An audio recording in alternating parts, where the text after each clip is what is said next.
सभी जनप्रतिनिधिगण और जहां तक मेरी नजर जा रही वहां तक उपस्थित मेरी बहनों, मेरे भाइयों और मेरे बेटे बेटियों, आज चौथी बार मुख्यमंत्री बनने के बाद पहली बार सिंगरौली आया हूं और चौथी बार मुख्यमंत्री बनाने में भी सिंगरौली जिले का 100% योगदान है, क्योंकि सारी की सारी सीटें आपने चुनाव में भारतीय जनता पार्टी को जिताई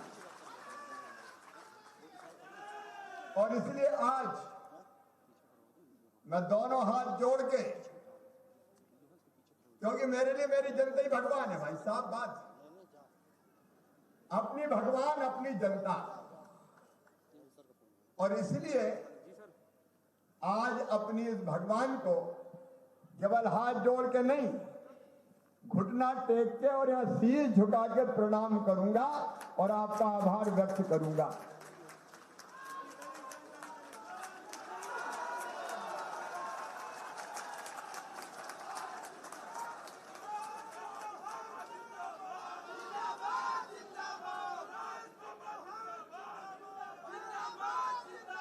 जब मैंने पहले ये किया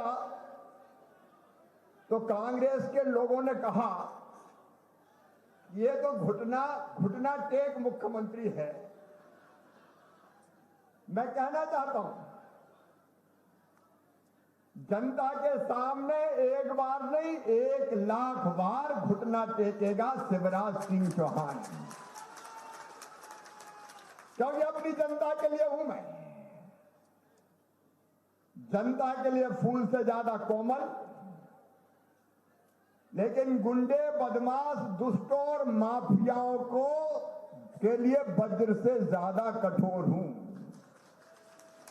जो जनता को कष्ट देगा, जो दादागिरी करेगा, जो गुंडागर्दी करेगा, अपनी मसल पावर का इस्तेमाल करके जनता को दबाने की कोशिश करेगा, चाहे वो कोई माफिया हो, मध्य प्रदेश की धरती पर उसे छोड़ेगा नहीं शिवराज सिंह चौहान। आप देख रहे हैं पूरे मध्य प्रदेश में जितने गुंडे, दादा, बदमाश, जनता का हक खाने वाले, वो बड़े लोग, मैं गरीबों की बात नहीं करता, किसानों की बात नहीं करता, सरकारी जमीनों पर कब्जे थे, बड़े बड़े कॉम्प्लेक्स स्थान रखे थे, 7,000 करोड़ से ज्यादा की जमीन इन माफियाओं से, इनके मकान सब तोड़ के धूल में मिला के बुलडोजर चला के मुक्त करवाई है मैंने। वो जनता की संपत्ति है,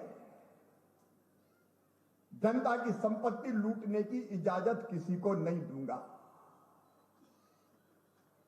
आम आदमी के लिए सरकार है और ये जितना गलत काम करने वाले सारे सावधान हो जाए, कई जेलों में हैं, कई को तबाह कर दिया और कई और बचे तो नहीं छोड़े जाएंगे किसी भी कीमत पर। आज मैं हजारों जनता को पूछना चाहता हूं, बताओ बच्चों को नशे की आदत लगाने वाले, बहन बेटी को छेड़ने वाले, उनके सम्मान से खेलने वाले, बताओ ऐसे बदमाशों के खिलाफ कार्रवाई होना चाहिए कि नहीं होना चाहिए? पीछे तक बताओ, कार्रवाई होना चाहिए कि नहीं होना चाहिए? हमने कानून बनाया, अभी मध्य प्रदेश की धरती पे कानून बनाया।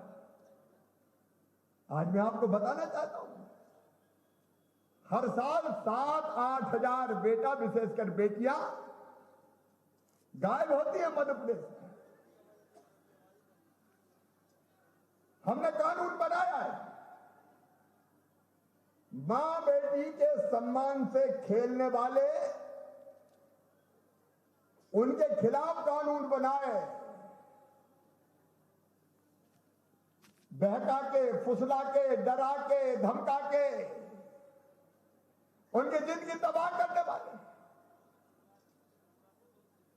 उनको पूरी उम्र जेलों में चक्की पिसवाएंगे। हमने कानून बनाया है, धर्म स्वतंत्र विधेयक पारित करके हमने नया कानून बनाया है। छोटी छोटी मासूम बेटियां, एक बेटी हमने हैदराबाद के पास सिकंदराबाद से बरामद की, 14 साल की। नेपाल बॉर्डर नूरगंज से हमने बरामद की। ये मां बेटी के सम्मान से किसी को खेलने नहीं दिया जाएगा, बहनों का अपमान किसी को करने नहीं दिया जाएगा। ऐसे लोग सावधान हो जाए, धर्म स्वातंत्र विधेयक बन जाए, धर्मांतरण का खेल भी मैं चलने नहीं दूंगा।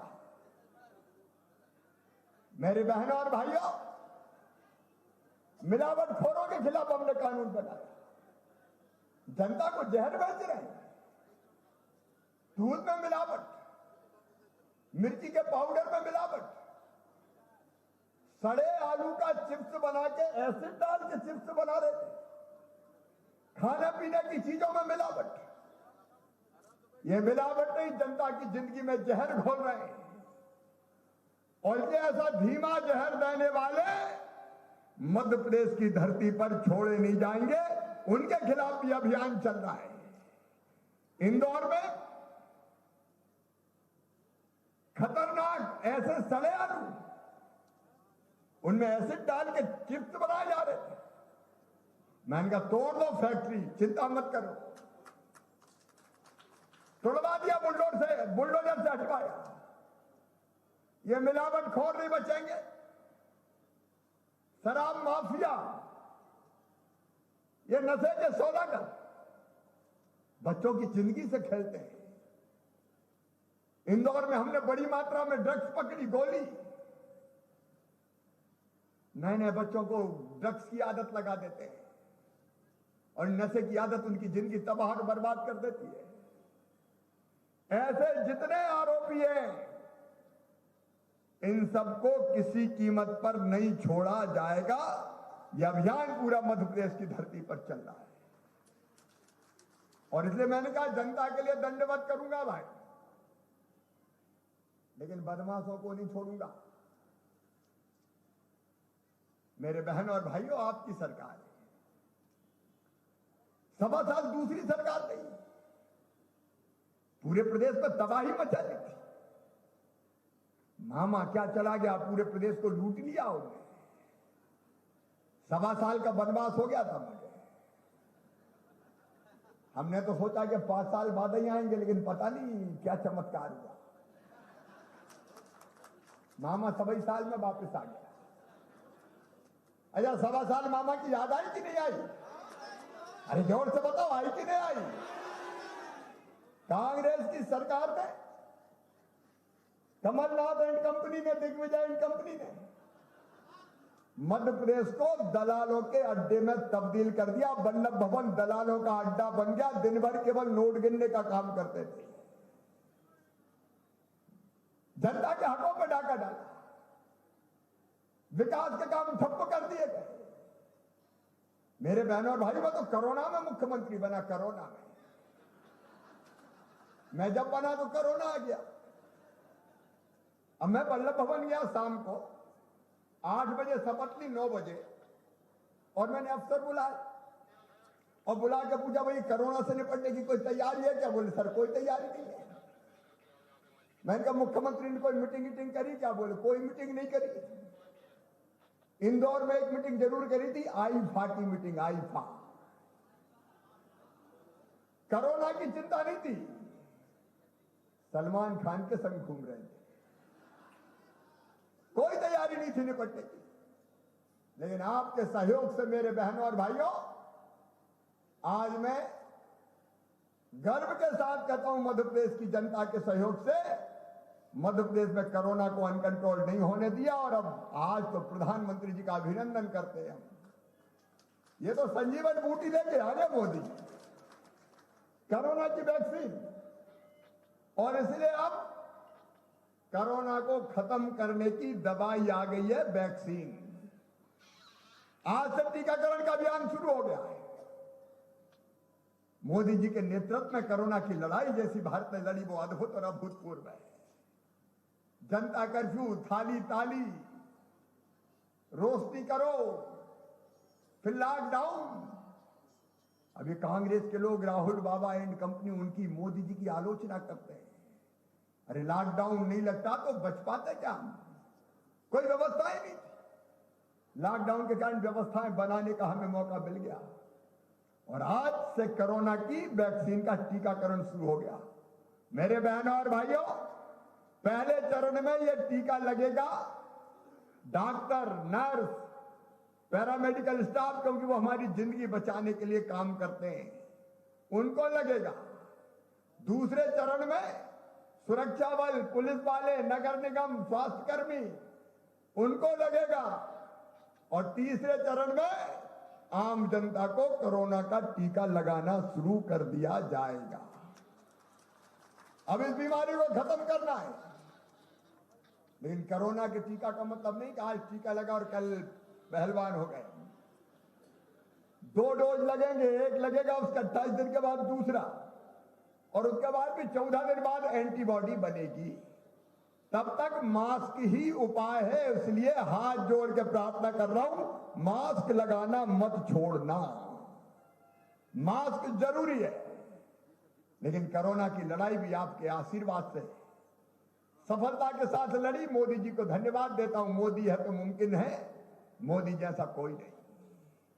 लेकिन कांग्रेस के लोग, उन्हीं को कहीं ने तो ये फैला दिया कि वैक्सीन मत लगवाओ, पता नहीं कहीं गड़बड़ हो जाए। अरे कोई पागल है जो गड़बड़ दे देगा? सारे वैज्ञानिकों ने जांची, परखी है और खरी निकली है। तो धीरे धीरे नंबर आएगा, चिंता मत करना।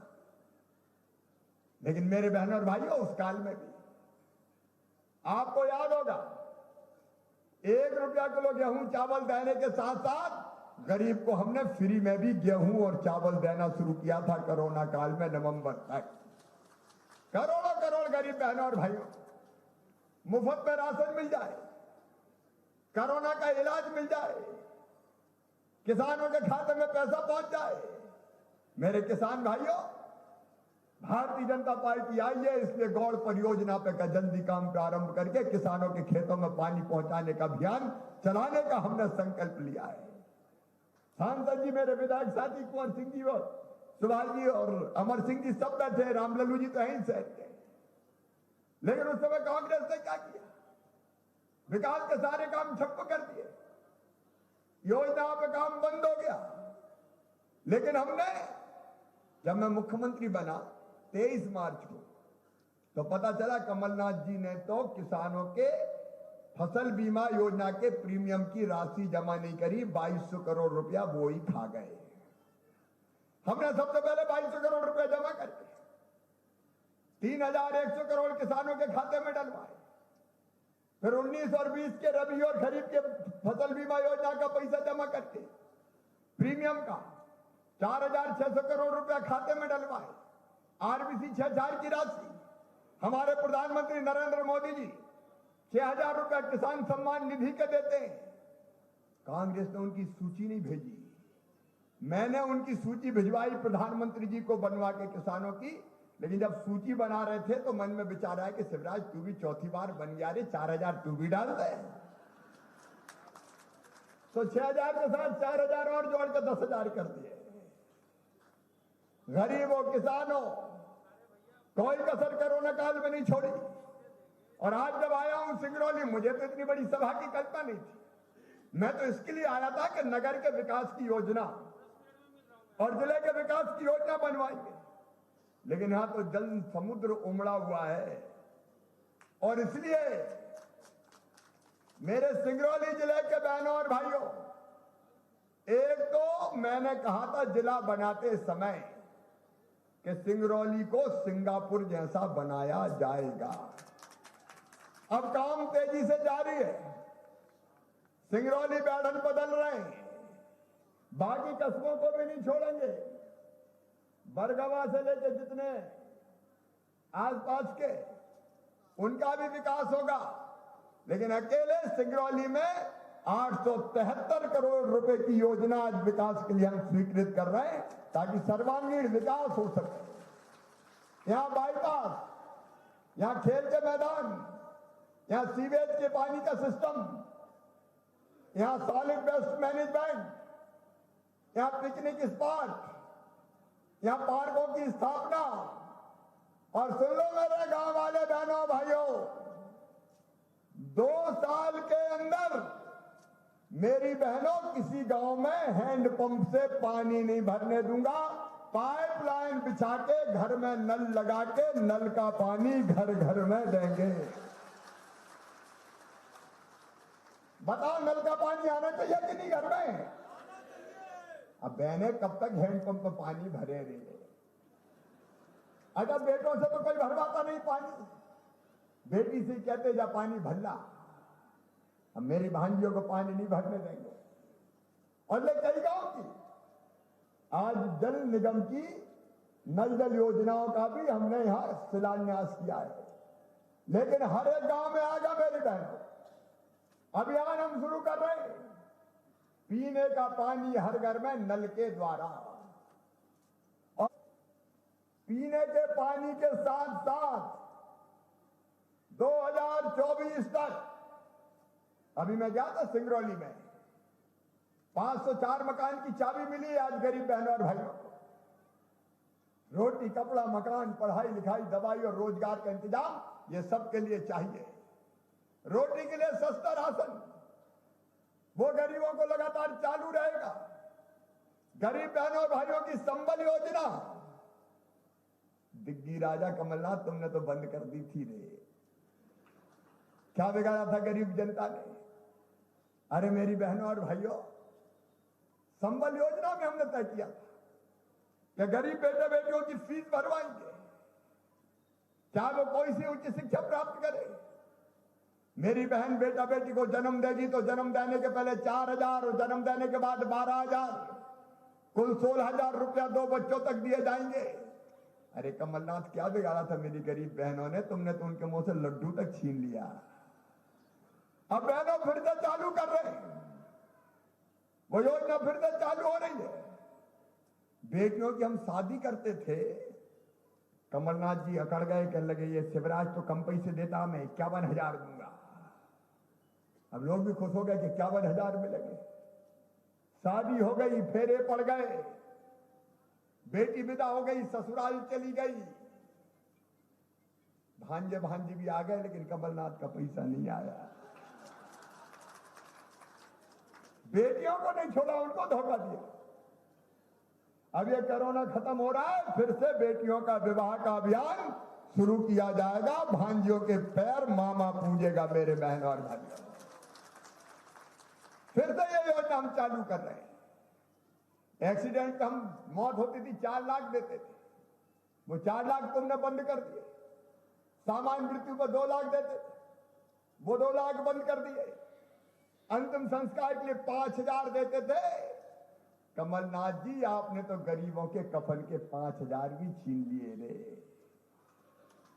अब ये योजना फिर चालू कर रहे हैं, रोटी, कपड़ा और मकान। मैं फिर कह रहा हूं, 2024 तक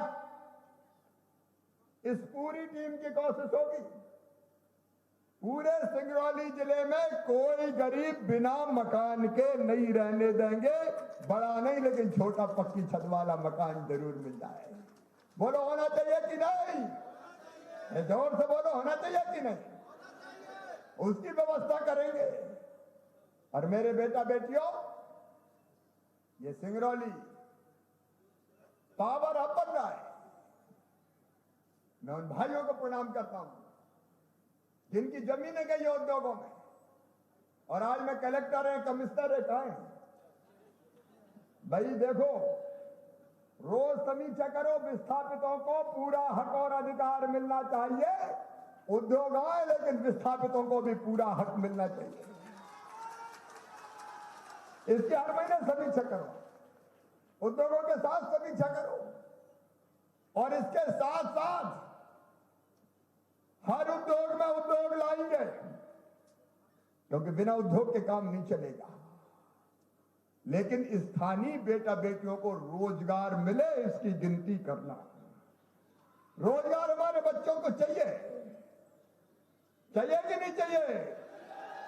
और इसलिए स्थानीय बच्चे, जो शासन की नीति है, कम से कम 75% उनको रोजगार मिलना चाहिए। इसकी गिनती उद्योगों में होनी चाहिए, इसकी मॉनिटरिंग होनी चाहिए, ताकि ये बच्चे काम धंधे से लग सके। और काम धंधे से लगने के लिए ट्रेनिंग चाहिए। काम नहीं आएगा तो कौन देगा? और इसलिए अभी आईटीआई में कितनी सीट है? वो कम है। दो चीजें आज हम तय कर रहे हैं। एक तो माइनिंग कॉलेज की स्थापना जो पहले से सोचा है सिंगरौली में की जाएगी, माइनिंग इंजीनियरिंग कॉलेज होना चाहिए कि नहीं? तो आज जनता की अदालत में तय हो गया। तेजी से इसकी प्रक्रिया पूरी करेंगे और माइनिंग इंजीनियरिंग कॉलेज सिंगरौली की धरती पर खोला जाएगा, ताकि मेरे बच्चों को ट्रेनिंग मिले और बाद में वो रोजगार से लग जाए। मेडिकल कॉलेज खोलने का फैसला सिंगरौली में किया जा चुका है, डीपीआर बन रहा है। अगली बार उसके भूमि पूजन के लिए भी आएंगे। यहां इंजीनियरिंग कॉलेज, यहां मेडिकल कॉलेज, लेकिन इसके साथ साथ एक आधुनिक आईटीआई की स्थापना और की जाएगी, जिसमें बच्चे ट्रेनिंग ले सके और ट्रेंड बच्चों को हम रोजगार दिला सके। देखो भैया, रोजगार जरूरी है। भूखे भजन ना होए गोपाला, धर लो अपनी कंठी माला। अब रोटी नहीं है मामा तो फिर क्या होगा? और इसलिए बच्चों के हाथ में कौशल चाहिए। हम रोजगार मेला 20 तारीख को लगा पूरे प्रदेश की धरती पर, और केवल 20 तारीख को नहीं लगेगा। इसमें हमेशा हमारी कोशिश रहेगी कि हम अधिकतम रोजगार के अवसर अपने बच्चों को उपलब्ध करवा पाएं। और इसलिए बच्चों को रोजगार, अब रोजगार भी भैया केवल नौकरी नहीं, स्वरोजगार भी, उसके लिए भी नई योजना बना रहा हूं। जितने मेरे गरीब स्ट्रीट वेंडर हैं, फुटपाथ पर काम करने वाले, फल बेचने वाले, सब्जी बेचने वाले, चाय की गुमटी वाले, पान के ठेले वाले, चाय बेचने वाले, समोसा कचौरी बेचने वाले, भजिया पकौड़े बेचने वाले, आइसक्रीम बेचने वाले, कबाड़ बेचने वाले, नाई की दुकान वाले, बढ़ई, कुम्हार, सुनार, जितने छोटे छोटे कारीगर हैं, सुनो रे मेरे भैया, तुम्हारे लिए भी ये सरकार है। और ये 10,000 रुपए तक का बिना ब्याज का लोन उनको दिलाने का अभियान हम चला रहे हैं, ताकि उनकी आजीविका की गाड़ी पटरी पे आए। और ये केवल नगर निगम क्षेत्र में नहीं होगा, ये ग्रामीण क्षेत्र में भी होगा। जितने कस्बे चलेते हैं, हर कस्बे में ये अभियान चलेगा। अरे थोड़े से पैसे मिल जाए तो गरीब की जिंदगी की गाड़ी चल जाए, और नहीं तो छोटे छोटे कारोबारियों को अपना काम धंधा चलाने के लिए किसी सूदखोर से कर्जा लेना पड़ता है, और वो ब्याज भी होता है पठानी ब्याज, 20%, 30%, 25%। जितना कमाते नहीं उतना ब्याज में ही दे दो। और इसलिए बैंकों से ये बात हुई है और यहाँ योजना चालू है, लेकिन और तेजी से काम करने की उस पर जरूरत है, और तेजी से उस पर अमल लाने की जरूरत है, ताकि हम काम धंधे से लगा सके। मेरे नौजवान बेटे बेटियों, स्वरोजगार की योजना और मैं लेके आ रहा हूं, उसकी रीपैकेजिंग कर रहा हूं, ताकि अधिकांश बच्चों को हम, जिनको नौकरी नहीं मिले, वो अपना काम धंधा करके अपनी रोजी और रोटी चला सके, उसका इंतजाम कर सके। और पढ़ने में जो तेज है मेरे बेटा बेटियों, और तुम गरीब परिवारों से आते हो, कोई जाति को, सामान्य वर्ग के हो, चाहे पिछड़े वर्ग के हो, चाहे एससी के हो, चाहे एसटी के हो, चिंता मत करना। तुम्हारा मेधा भी हो और आय परिवार की कम है, तो तुम्हारी कॉलेज की फीस, चाहे मेडिकल और दूसरे कॉलेज क्यों ना हो, तुम्हारे मम्मी पापा नहीं, तुम्हारा मामा शिवराज सिंह चौहान भरवाएगा। और एक रही इलाज की बात, सामान्य वर्ग, पिछड़ा वर्ग, SC ST कोई भी हो भैया, बीमार हो जाए तो कहां जाए? अगर 1 लाख 2 लाख का खर्च आ गया तो मर ही जाता है।